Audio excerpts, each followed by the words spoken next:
हर हर महादेव दोस्तों, कैसे हो आप सब। उम्मीद करती हूँ कि आप सब अच्छे होंगे। तो आज हम सुनेंगे श्री शिव महापुराण विद्येश्वर संहिता का आगे के अध्याय, क्योंकि 15 अध्याय हम सुन चुके हैं।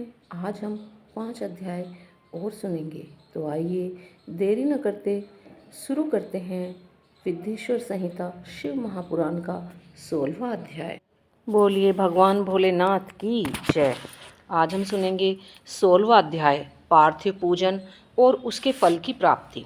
ऋषि बोले, हे सूत जी, अब आप हमें उस पार्थिव पूजन की विधि बतलाइए जिससे सभी अभिष्ट सिद्ध होते हैं। श्री सूत जी महाराज बोले, आपका प्रश्न बड़ा ही उत्तम है, आप सुनिए, मैं कहता हूँ। हे महर्षियों, मिट्टी से बनाई हुई प्रतिमा का पूजन करने से पुरुष हो या स्त्री, सभी की मनोकामना पूर्ण होती हैं। इसके लिए नदी, तालाब, कुआं या जल के भीतर की मिट्टी लाकर सुगंधित द्रव्य के चूर्ण में से उसका शोधन करें और अच्छे मंडप में बैठकर दूध डालकर अपने हाथ से सुंदर प्रतिमा बनाएं। फिर पद्मासन से स्थित होकर उस पार्थिव प्रतिमा का आदर से पूजन करें। गणेश, सूर्य, विष्णु, पार्वती, शिव जी की मूर्ति और शिव जी के शिवलिंग को तो ब्राह्मण सदैव पूजन करें। जो इस प्रकार षोडशोपचार युक्त पूजन करता है उसके सारे मनोरथ अवश्य ही सिद्ध होते हैं। किसी भी देवता के स्थापित किए लिंग पर 3 सेर नैवेद्य और स्वयं उत्पन्न किए लिंग पर 5 सेर नैवेद्य चढ़ाने का नियम है। इस प्रकार जो 1000 बार नैवेद्य चढ़ाता है, यदि वह ब्राह्मण है तो उसे सतलोक की प्राप्ति होती है। यह बिल्कुल सत्य है। 12 अंगुल चौड़ा और 25 अंगुल लंबा यह लिंग का प्रमाण है तथा 15 अंगुल ऊंचा लोहे या लकड़ी के बनाए पात्र का भी नाम शिव है। ऐसे लिंगों की पूजा महापूजा कहलाती है और इनके अभिषेक से आत्मशुद्धि, गंध चढ़ाने से पुण्य प्राप्ति, नैवेद्य चढ़ाने से आयु और तृप्ति तथा धूप दीप देने से धन की प्राप्ति होती है। दीप से ज्ञान और तांबुल से भोग मिलता है। अतएव स्नान आदि से ये 6 पूजन के अंग का यत्नपूर्वक साधन करें। नमस्कार और जप ये दोनों अभिष्टदायक हैं। इनको पूजा के अंत में करें, क्योंकि इनसे भोग और मोक्ष दोनों ही प्राप्त होते हैं। मानसिक पूजन में भी इनको अवश्य ही व्यवहार में लावें। जो जिस देवता की पूजा करता है वह उस देवता के लोक को प्राप्त करता है, साथ ही उसे उनके बीच के लोकों में भी यथेष्ट भोग मिलता है। हे महर्षियों, आप श्रद्धा से सुनिए, मैं विशेष रीति से वर्णन करता हूँ। इस भूलोक में श्री गणेश जी सम्यक प्रकार से ऐसे पूजनीय हैं कि जिनसे अभिष्ट सिद्ध होता है। जैसा शिवजी ने नियत किया है उसके अनुसार तिथि, वार, नक्षत्र आदि का समुचित विचार करें। जो सविधि इनकी पूजा करता है उसके कौन से मनोरथ पूर्ण नहीं होते। गणेश जी के पूजन से सभी पाप दूर भाग जाते हैं और वह अपने सभी अभिष्टों को पूर्ण करते हुए मोक्ष तक तो पहुँच जाता है। इसी प्रकार श्री विष्णु जी का तथा और भी देवताओं की जो जिसकी पूजा करना चाहता है वह उन देवताओं के वार, तिथि, नक्षत्र का विचार कर षोडशोपचार पूजन भजन करे तो उसके अभिष्ट की प्राप्ति होती है। शिव जी का पूजन तो सब मनोरथों को देने वाला है। जो आद्रा नक्षत्र में और महाआद्रा में माघ कृष्ण चतुर्दशी को शिव जी का पूजन करता है उसकी आयु बढ़ती है, मृत्यु हरण होती है और सर्व सिद्धि की प्राप्ति होती है। ऐसे ही और भी नक्षत्रों, महीनों और वारों में शिव जी की पूजा का अद्भुत महात्म्य है। शिव जी का भजन भोग मोक्ष को देने वाला है। वारों के हिसाब से कार्तिक मास में देवताओं का यजन विशेष फलदायक होता है। विद्वानों को उचित है कि वह इस महीने में सब देवताओं का पूजन करें। यम नियम से दान, तप, हवन और जप करें, क्योंकि कार्तिक में देवताओं का भजन करने से सर्व भोगप्रद और सर्व व्याधि हरता है। कार्तिक मास में रविवार के दिन जो सूर्य की पूजा करता है और तेल तथा कपास का दान करता है उसको यदि कुष्ठ रोग भी है तो वह दूर हो जाता है। इस प्रकार शिव जी की पूजा के अनेक विधान हैं। जो अपने मन को या जीवन को शिव जी को अर्पण कर देता है उसे शिव जी सायुज्य मुक्ति प्रदान करते हैं। योनि और लिंग इन दोनों स्वरूपों के शिवजी के स्वरूप में समाविष्ट होने के कारण शिवजी जगत के जन्म निरूपक हैं और इस नाते से जन्म की निवृत्ति के लिए श्री शिवजी की जन्म पूजा का अलग विधान है। जैसे अखिल जगत विदुनादायक है, जिसमें विंदु शक्ति है और नाद नाम शिवजी का है। विंदु का आधार नाद है और जगत का आधार विंदु है। अतः ये दोनों ही जगत के आधार हुए। विंदु देवी और नाद शिव हैं, इसी से यही दोनों शिवलिंग इस नाम से कहे गए हैं। अतः जन्म की निवृत्ति के लिए शिवलिंग को पूजें। देवी रूप माता बिंदु और शिव रूप पिता नाद हैं। पूज्य माता पिता की पूजा करने से निश्चय ही परमानंद प्राप्त होता है। जिसे परमानंद की इच्छा हो वह शिवलिंग की पूजा करे। जैसे जो पुत्र माता पिता की सेवा करता है उस पर माता पिता दोनों ही कृपालु रहते हैं, वैसे ही शिवलिंग माता पिता के इस मुख्य रूप को जानकर उनकी पूजा करें। हे मुनीश्वरों, जैसे भर्ग भर्गा अर्थात पुरुष और प्रकृति ये ही दो जन्म के मुख्य हैं, वैसे ही शिवलिंग भी पुरुष से प्रकृति में मेल ही जन्म कहलाता है और प्रकृति से व्यक्त हुआ तो दूसरा जन्म कहलाया। अतएव जंतु पुरुष से ही जन्म और मृत्यु बारंबार प्राप्त करता है। माया से जन्म, जन्म से जीर्ण और इसी से जीव नाम पड़ा। जन्म होते ही यह फांसी से बन जाता है और इसी से इस जीव शब्द का यह अर्थ हुआ।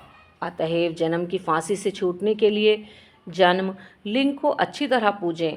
भा से भग प्रकृति का नाम पड़ा और यह प्राकृत शब्द मात्रा आदि से प्राकृति तथा इंद्रिय और भोजन से भग का यह भोग ऐसा शब्द हुआ। अतः मुख्य भग तो प्रकृति और भगवान श्री शिव जी भगवान कहे गए। इस प्रकार ये भी भगवान भोग के दाता हैं और कोई भी भोग को देने वाला नहीं है। भग के स्वामी भगवान ही भर्ग हैं और भग की संहिता लिंग और लिंग सहित भग ही यहाँ वहाँ नित्य भोग के लिए हैं। इसलिए श्री भगवाले महादेव शिवलिंग की पूजा करना अति योग्य है। शिव भक्ति के मिलाप का नाम लिंग है। शिव जी अपने लिंग के पूजन करने से प्रसन्न हो जाते हैं। जो इस शिवलिंग का सादर पूजन करता है वह जन्म आदि से निवृत्त हो जाता है। आदित्यवार के दिन पंचगव्य द्वारा शिव जी को स्नान कराएं। गोबर, गौमूत्र, गोदुग्ध, गोघृत और मधु यही पंचगव्य कहलाते हैं। फिर दुग्ध आदि से अलग स्नान कराएं। शहद, ईख का रस और गोदुग्ध से अन्न का नैवेद्य बनाकर प्रणव पूर्वक चढ़ाएं। जो इस प्रकार आदित्यवार अथवा रविवार के दिन प्रणव पूर्वक महालिंग की पूजा करता है उसका पुनर्जन्म नहीं होता। रुद्राक्ष धारण करने से चौथाई, विभूति धारण करने से आधा, मंत्र जपने से पौन और पूजन से पूर्ण भक्ति प्राप्त करता है। शिवलिंग और उनके भक्तों को पूजने से मनुष्य को मुक्ति प्राप्त होती है। इस प्रकार इस अध्याय को पढ़ने और सुनने से या सुनाने से शिव जी की दृढ़ भक्ति प्राप्त होती है। तो इस प्रकार श्री शिव महापुराण विद्येश्वर संहिता का 16वां अध्याय समाप्त हुआ। बोलिए भगवान भोलेनाथ की जय। तो आइए अब हम सुनते हैं 17वां अध्याय। 17वां अध्याय है प्रणव पंचाक्षरी का महात्म्य। ऋषियों ने कहा कि हे महामुने, प्रणव एवं षष्ठलिंग का क्या महात्म्य है तथा शिवजी की भक्ति पूजा का क्या विधान है, हमें सुनाइए। श्री सूत जी महाराज बोले कि हे ऋषियों, यह आप लोगों ने बड़ा उत्तम प्रश्न पूछा है। इसका उत्तर तो श्री महादेव जी ही जानते हैं, अन्य कोई और नहीं। फिर भी शिव जी की कृपा से मैं आपको बताता हूँ। श्री शिव जी हमारी और आपकी रक्षा करें। प्रकृति से उत्पन्न प्रय संसार का नौका स्वरूप है, इसलिए पंडित इसे प्रणव कहते हैं। प्रय प्रपंच नहीं और वह तुमसे अर्थात तुम में कुछ प्रपंच नहीं है। यही प्रणव का अर्थ है जो अपने वाले को मोक्ष देता है और इसीलिए यह प्रणव कहा जाता है। यह प्रणव माया से रहित होने के कारण सर्वदा नवीन है और इसी से पंडित इसे प्रणव कहते हैं। यह प्रणव सूक्ष्म स्थूल दो प्रकार का है। इसको एकांत में जपने से भोग की प्राप्ति होती है और जो इसे 36 करोड़ जप लेता है वह योगी हो जाता है। यह आकार, उकार, मकार, बिंदु और नाद सहित तथा शब्द काल कला से युक्त है, अर्थात ए, उ, मैं इन 3 दीर्घ अक्षरों और मात्राओं सहित वह प्रणव होता है। जो योगियों के हृदय में निवास करता है, यही शिव शक्ति की एकता और तत्व स्वरूप तथा समस्त पापों का नाशक भी है। प्रवृत्ति के इच्छुकों का हस्व प्रणव के जप से सारे पाप स्वयं ही दूर हो जाते हैं, अतः निवृत्ति के इच्छुकों को दीर्घ जप करना पड़ता है। वेद के आदिम तथा दोनों समय की संध्या वंदन में सर्वप्रथम ओमकार का प्रयोग करना चाहिए। प्रणव के 9 करोड़ जप से पुरुष शुद्ध हो जाता है, फिर 9 करोड़ जप से पृथ्वी का जप, फिर इतने ही जप से तेज का, इतने ही 9 करोड़ जप से वायु का और 9 करोड़ से गंधादि का जप होता है। हे ब्राह्मणों, नित्य सहस्त्र मंत्र जप करने से ओमकार से प्रबुद्ध हो शुद्ध योग को प्राप्त होता है। फिर जितेंद्रिय होकर जो 105 करोड़ प्रणव का जप करता है, वह पंचावर्ण से बाहर शिवलोक को प्राप्त हो जाता है, जहाँ राजमंडप, उत्तम नंदी का स्थान तथा तपरूप वृषभ के दर्शन होते हैं। जहाँ नंदी का स्थान है, उसके आगे के शिव वैभव को कोई नहीं जानता। वहाँ नंदीकेश्वर बाहर स्थित होकर पंचाक्षर मंत्र की उपासना करते हैं। महात्माओं का वाक्य है कि शिवलोक की जानकारी बिना शिव की कृपा नहीं होती। जो ब्राह्मण और गुरु से प्राप्त कर शिव पंचाक्षरी का 15 लाख 5 लाख जप करता है, उसकी आयु बढ़ती है। स्त्री स्त्रीत्व से छूट जाती है, क्षत्रिय क्षत्रियत्व से छूटकर ब्राह्मण हो जाता है और पुनः मुक्त हो जाता है। वेश्य वेश्य तत्व से छूटकर क्षत्रिय हो जाता है और वह ब्राह्मण कहलाता है। तथा शूद्र 24,000 जपे तो वह ब्राह्मण के समान शुद्ध हो जाता है, क्योंकि यह मंत्र शिव स्वरूप है और जो इसको धारण कर लेता है वह शिव स्वरूप हो जाता है। शिव भक्ति की यही महानता है। जो जितना ही क्रम पूर्वक शिव मंत्र जपता है, उसकी देह में शिव जी की उतनी ही सन्निकटता प्राप्त होती है, इसमें कोई संदेह नहीं है। शिव भक्त स्त्रियां देवी लिंग रूप हो जाती हैं और वे जितना मंत्र जपती हैं, उनके शरीर में उतनी ही भगवती की समीपता प्राप्त होती है। शिव जी की पूजा में विद्वान को आनंद की प्राप्ति होती है। शिवलिंग की पूजा में शिव शक्ति की पूजा है और जो भक्त भक्ति पूर्वक षोडशोपचार युक्त पूजन करता है, वह शिव रूप होकर शिव को प्राप्त हो जाता है। यह अध्याय वेद समस्त है। जो इस अध्याय को पढ़ता है, सुनता है अथवा किसी को सुनाता है, उस पर शिव जी की अद्भुत कृपा होती है और वह सिद्धियों को प्राप्त कर लेता है।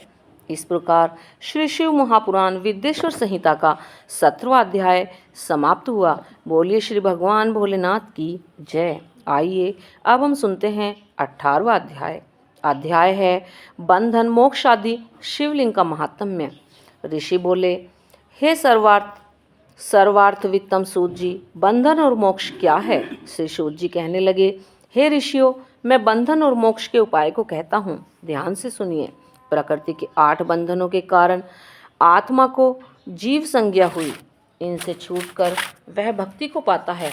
प्रकृति के आगे बुद्धि और बुद्धि के आगे गुणात्मक अहंकार और पंचान मात्रा, यही सब 8 प्रकृति हैं। इन्हीं 8 से यह देह है और इससे जो कुछ क्रिया हो रही है, इसी का नाम कर्म है। फिर कर्म से देह इस प्रकार बारंबार होते हैं। स्थूल, सूक्ष्म और कारण, ये 3 प्रकार के शरीर होते हैं। स्थूल व्यापार करता, सूक्ष्म इंद्रियों का भोग करता तथा कारण शरीर आत्मा के उपभोग के निमित्त है। कर्मों के द्वारा ही यह पाप पुण्य भोगता है और इन्हीं से सुख दुख की प्राप्ति होती है। इस काल में यह जीव कर्म रूपी डोरे से बारंबार बंधकर कर्मों से तीनों शरीर सहित चक्रवत सदैव भ्रमता रहता है। दूर होकर तब हो जब चक्रवर्ता पूजन करे। 8 प्रकृति ही 8 चक्र हैं। शिव जी इनसे परे हैं। वही चक्र करता हैं, वही 8 को वश में किए रहते हैं। वे शिव जी सर्वज्ञ, निष्प्रह और परिपूर्ण हैं। उन महेश की अनंत शक्ति को वेद जानता है।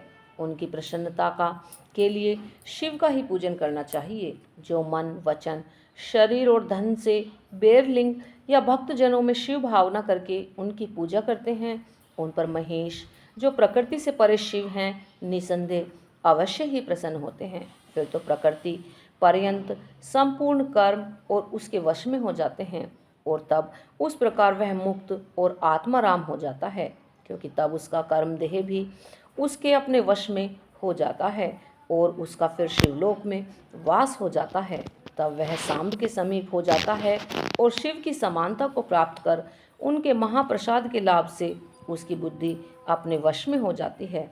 इस प्रकार शिव जी का मानस ऐश्वर्य बिना यंत्र के ही प्राप्त हो जाता है, जिससे सर्वज्ञता आदि ऐश्वर्य सब कुछ उन्हें प्राप्त होता है। उसी को वेद शास्त्रज्ञ सायुज्य मुक्ति भी कहते हैं।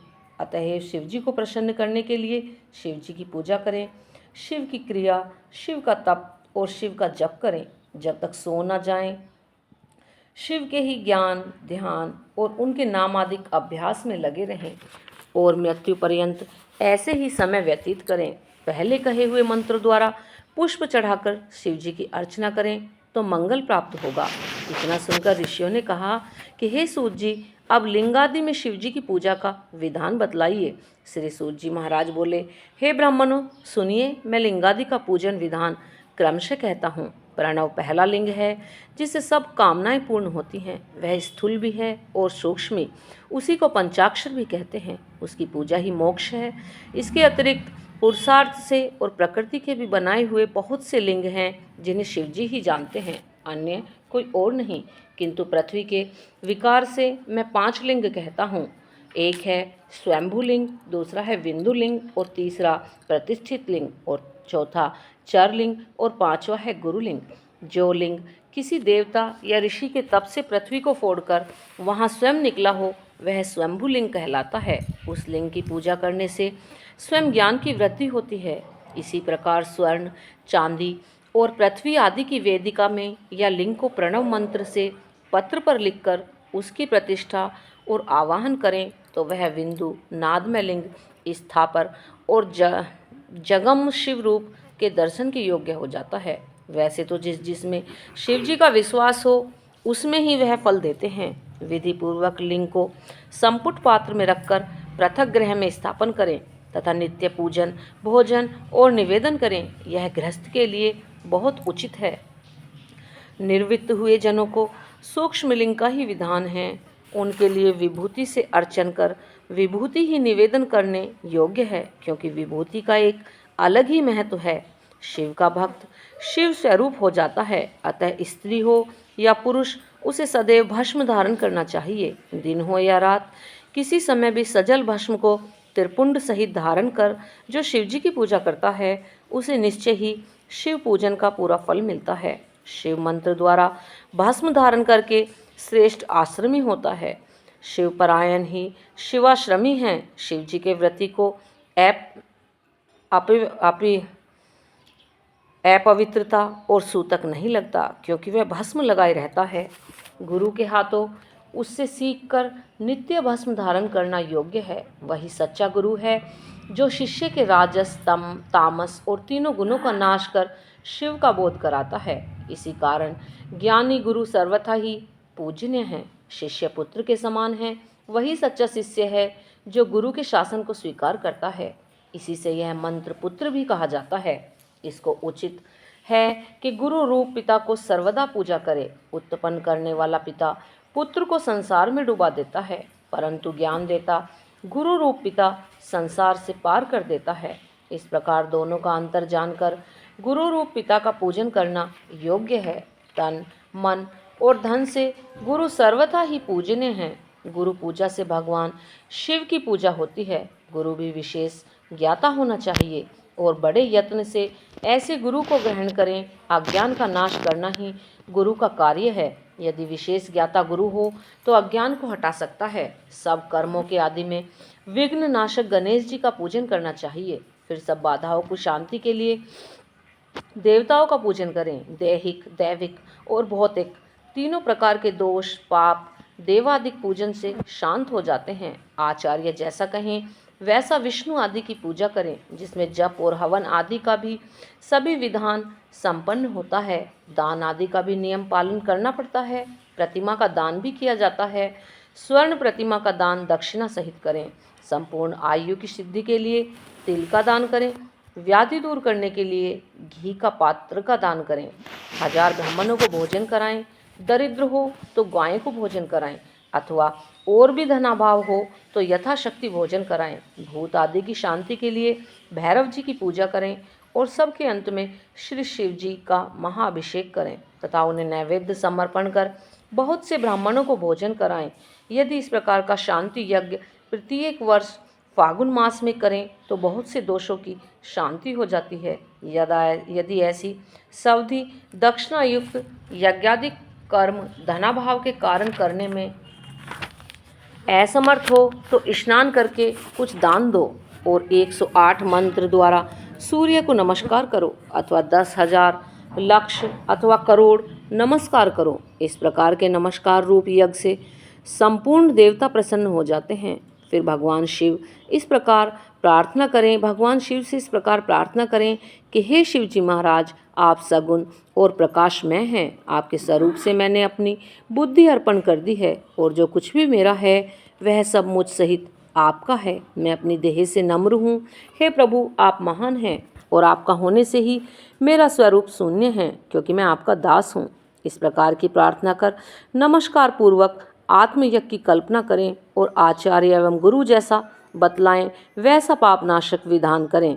शिव धर्मों में प्रदक्षिणा सबसे श्रेष्ठ है। क्रिया से युक्त जप रूप प्रणव ओमकार की प्रदक्षिणा है। जन्म और मरण माया चक्र है और इसी को शिव का बलिपीठ कहते हैं। बलिपीठ से प्रारंभ करके प्रदक्षिणा के क्रम में नमस्कार द्वारा आत्मसमर्पण करें, अर्थात जन्म मरण दोनों को शिव की माया में अर्पण कर दें। शिव की माया में अर्पण करने से फिर आत्मा का जन्म मरण प्राप्त नहीं होता और प्राणी मुक्त हो जाता है।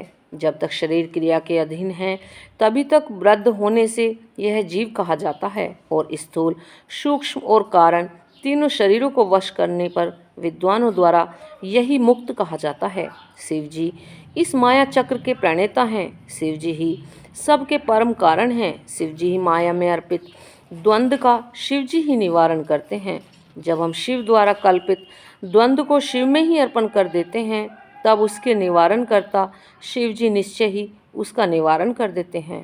हे ब्राह्मणों, प्रदक्षिणा और नमस्कार शिव जी को अत्यंत प्रिय है। जो परमात्मा शिव की इस प्रकार षोडशोपचार वाली पूजा, प्रदक्षिणा और नमस्कार करते हैं उन्हें महान फल की प्राप्ति होती है। पृथ्वी में ऐसा कोई पातक नहीं जो प्रदक्षिणा से नाश न होता हो। इसीलिए प्रदक्षिणा से ही समस्त पापों का नाश होता है। जैसे भी हो, शुद्ध अन्न खाकर जीव हंसादि से रहित होकर एकाग्र मन से शिव जी की भक्ति करें और मौन रहकर शिव रहस्य का मनन कर यथाशक्य गोदान करें, परंतु शिव भक्तों में अवश्य ही शिव महात्म्य को प्रकाशित करें। शिव मंत्र के रहस्य को शिव ही जानते हैं, अन्य नहीं। शिव भक्त को चाहिए कि नित्य ही शिवलिंग का आश्रय कर वास करे। हे ब्राह्मणों, जो मनुष्य इस अध्याय को पढ़ेंगे या सुनेंगे या किसी को सुनाएंगे वे शिव जी की कृपा से ज्ञान को प्राप्त करेंगे। इस प्रकार श्री शिव महापुराण विद्येश्वर संहिता का 18वां अध्याय समाप्त हुआ। बोलिए भगवान भोलेनाथ की जय। आइए अब हम सुनते हैं 19वां अध्याय। अध्याय है पार्थिव शिवलिंग पूजादि और भस्म के प्रकार को जानना। ऋषि बोले, हे सूत जी, आप चिरकाल तक जीवित रहें। आप धन्य हैं जो आपने शिवलिंग महिमा को हमें भली प्रकार समझाया है। क्यों न हो, आप शिव के परम भक्त हैं, अतः पार्थिव महेश्वर की जैसी महिमा आपने श्री व्यास जी से सुनी हो वह सब हम लोगों को भी सुनाइए। श्री सूत जी बोले, हे ऋषियों, आप लोग सुने, मैं आपको सुनाता हूँ।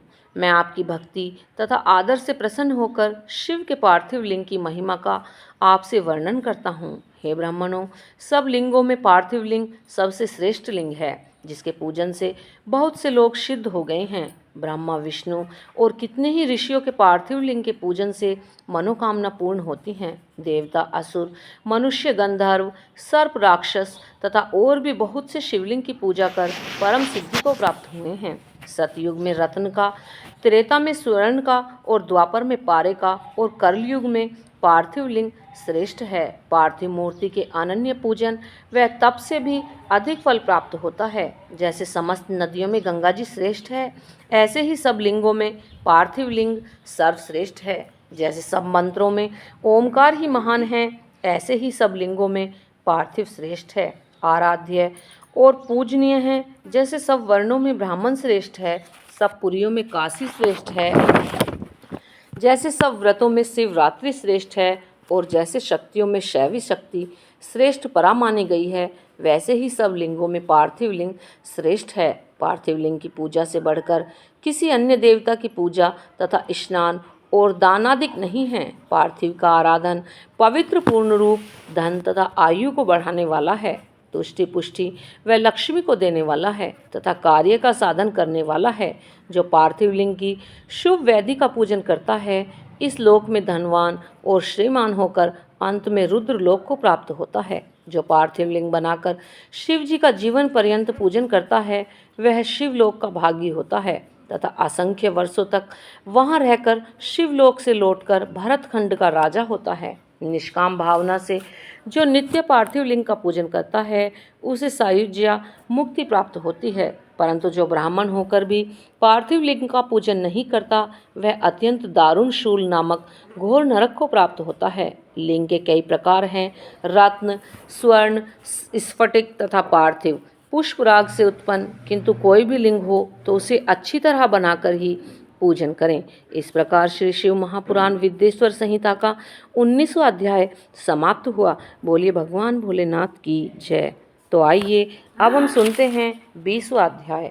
अध्याय है पार्थिव पूजन के अनेक प्रकार से पूजन करना। श्री सूत जी बोले, अब वैदिक भक्तों के लिए पार्थिव पूजन का वह विधान कहते हैं जो उन्हें भुक्ति मुक्ति देने वाला है। वेद सूत्रों की विधि से स्नान एवं विधि पूर्वक संध्या कर फिर ब्रह्म यज्ञ कर पीछे तर्पण करें तथा संपूर्ण नित्य कर्मों को करके शिव स्मरण पूर्वक भस्म तथा रुद्राक्ष तो पहले ही धारण कर लें। फिर भक्ति पूर्वक श्रेष्ठ पार्थिव लिंग की वेदोक्त विधि से भली प्रकार पूजन करें। किसी नदी के तट पर, पर्वत पर, जंगल में, शिवालय या पवित्र देश में पार्थिव पूजन करना उचित माना गया है। शुद्ध देश में उत्पन्न हुई मिट्टी को प्रयत्न में लाकर सावधान हो शिवलिंग की पूजा करनी चाहिए। मृतिका को जल से शुद्ध कर धीरे धीरे उसका पिंड बनाएं। फिर वेद मार्ग द्वारा सुंदर पार्थिव लिंग की रचना करें। नमः शिवाय इस मंत्र से पूजन सामग्री का शोधन करें। पुनः भूर्सी इस मंत्र से क्षेत्र सिद्ध करें। आयुष्मान से जल का संस्कार करें। नमस्तस्य रुद्र इस मंत्र से स्फटिक बंध करें। नमः शंभावाय इस मंत्र से क्षेत्र की शुद्धि करें और नमः पूर्वक पंचामृत से प्रोक्षण करें। नमो नीलग्रवाय इस मंत्र से लिंग की प्रतिष्ठा करें तथा रुद्राय मंत्र से भक्ति पूर्वक रमणीय आसन दें। फिर मनो महानताम इस मंत्र से आवाहन कर याते रुद्र इस मंत्र से स्थिर करें। यामिशुम इस मंत्र से शिवजी का न्यास करें। आयोच्यदित इस मंत्र से प्रेम पूर्वक अविश्वास करें तथा असोजी इस मंत्र द्वारा देवता का न्यास और आयुष वर्षपति इससे उपसमर्पण करें। फिर नमस्तस्यो नीलगिरवाय इस मंत्र से मनु द्वारा पाद स्नान तथा रुद्र गायत्री से अर्घ्य देकर त्र्यंबक मंत्र से आचमन कराएं। फिर दधि काम्ब्रो इस मंत्र से दधि स्नान तथा घृत याग इस मंत्र द्वारा घृत से स्नान कराएं तथा पृथ्व्याम इस मंत्र द्वारा दूध से स्नान कराएं। इस प्रकार वेदोक्त विधि से जो बुद्धिमान शंकर जी का पूजन करता है, उसको शिव जी उत्तम फल प्रदान करते हैं। हे ब्राह्मणों, इसकी एक और साधारण सी विधि भी है। शिव के नामों से भी पार्थिव लिंग की पूजा करें। हे मुनि श्रेष्ठों, जो पूजा सब कामनाओं को पूर्ण करने वाली है, उसे सुनिए। हर महेश्वर, शंभु, शूलपाणी, पिनाकधारी, शिव, पशुपति महादेव इस क्रम में मृतिका लाकर उसे मिलाएं। सोने या शोधन करें। फिर प्रतिष्ठा और आवाहन कर स्नान पूजन और क्षमा कराकर विसर्जन करें। ओम नमः शिवाय को भी भक्ति पूर्वक जपता हुआ शिव जी का ध्यान नित्य करते रहें। इस प्रकार गुरु के दिए हुए पंचाक्षरी मंत्र को विधि पूर्वक सर्वदा जपें। बुद्धिमान को उचित है कि नाना प्रकार से सतरुद्रय का पाठ करते रहें। तदंतर हाथ में अक्षत और पुष्प लेकर भक्ति से प्रसन्नचित हो इस प्रकार शंकर भगवान से प्रार्थना करें कि हे मुंड, आपके गुणों को जानने वाला, आप में चित्त लगाने वाला मैं आपका हूँ।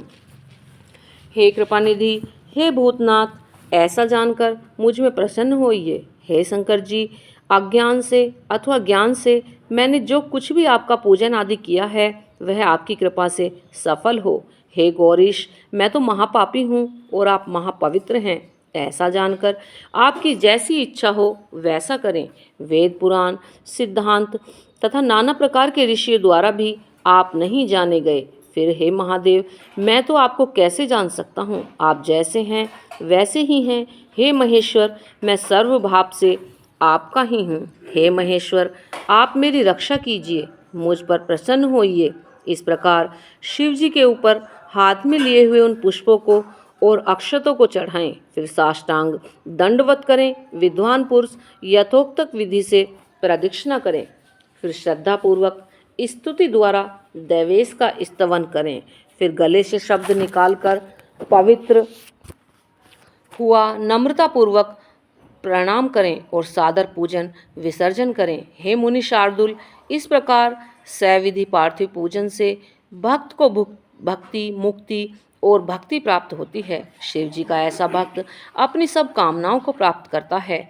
इस उत्तम आख्यान से आयु, आरोग्य, यश, स्वर्ग तथा पुत्र पौत्रादि का सुख प्राप्त होता है। इस प्रकार श्री शिव महापुराण विद्येश्वर संहिता का 20वां अध्याय समाप्त हुआ। बोलिए भगवान भोलेनाथ की जय।